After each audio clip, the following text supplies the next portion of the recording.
Okay, I want to jump right into the play. Comedy of Errors, again, is a great place to start for a lot of reasons.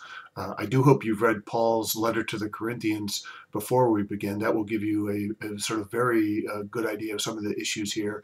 You also might want to take a look at Paul's letter to the Ephesians. If you've got a play that's set in Ephesus, that might tell you that Shakespeare is looking at particular sources, particular popular sources that everyone would know. But like I said, let me jump right into the play here. I love to start with the comedy of errors, particularly when I use this thematic organizing idea, which is the relationship between the self and other. How does an I or a self relate to another without giving up some sense of itself, right? So let me start by taking you to Act 1, Scene 2. Act 1, Scene 2. And this is Antipholus of Syracuse. Remember, he's found himself lost in the city of Ephesus, where if he gets discovered, he'll be punished or sort of potentially executed like his father, Aegeon. And once he sends off his Dromio to hide some money, he has a soliloquy on stage. And soliloquies are important. Soliloquies are, of course, are speeches that actors give on stage alone, and they're very often considered to be revealing because when an actor is on stage alone, you're getting something like what you might get in a modern novel in terms of stream of consciousness. That is, you're getting a character's true thoughts. There's no one else on stage. There's no other character. The actor is speaking directly to the audience. There's no reason for him to lie or to not give you exactly what's on his mind. Shakespeare's going to complicate that, of course, when he gives us a character like Iago in Othello, who's something of a pathological liar, but we're not there yet. So let me go again to Antipholus of Syracuse, Act 1, Scene 2, lines 31. The merchant of Ephesus bids him farewell and says, "Sir, I commend you to your own content." And then Antipholus begins his soliloquy. He says, "He that commends me to mine own content commends me to the thing I cannot get.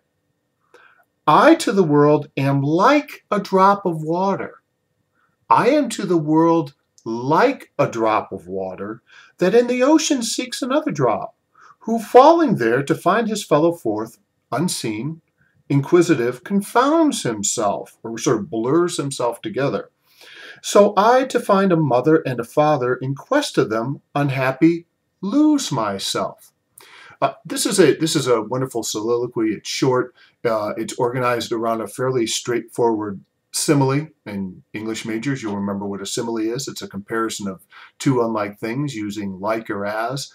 And here the comparison is between the mood or the feeling or the psyche of Antipholus and a drop of water. And he says of himself here, "I am like a drop of water in the ocean," and trying to find another drop of water in the ocean. That is, hold that image in your head for a moment. Think about it. Just try to see it.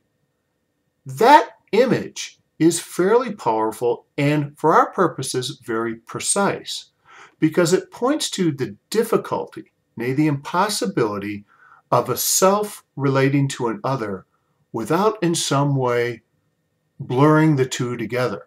Again, we all have this sense of an I. We all have this sense of individuality.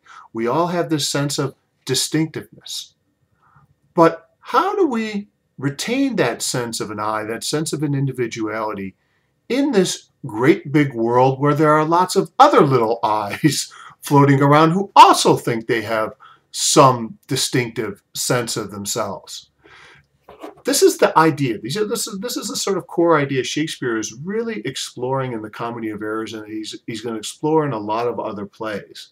How does a self relate to another? What is an I? What is a self?